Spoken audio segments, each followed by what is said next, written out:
Sharing may tipid ulam recipe. Marhaba guys, so ibabahagi ko sa inyo ngayon yung ating vegetarian na ulam.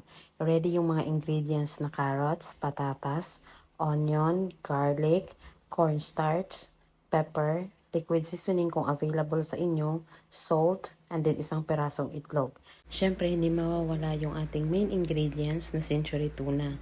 Yung carrots at patatas ay pakukuluan lang natin at pwede na siyang hanguin at ismash na maigi.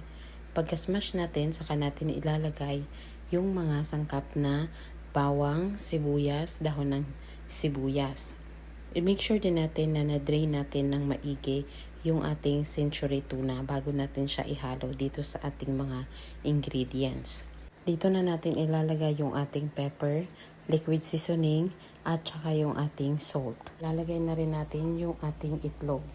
Lagyan natin ito ng 2 kutsara ng cornstarch at 2 kutsara rin ng ating crispy fry.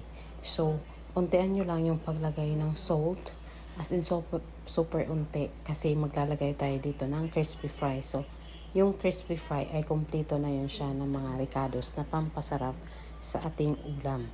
So kapag ganito na yung consistency ng ating lulutuin ay pwede na natin siyang i-fry. So i-deep fry lang natin siya dito. So mas maganda kung meron kayong olive oil, pwede yun yung gamitin niyo para kahit mag-absorb man ito ng mas maraming oil ay healthy pa rin yung oil na ginamit natin. And tadan! Ready na yung ating tuna nuggets.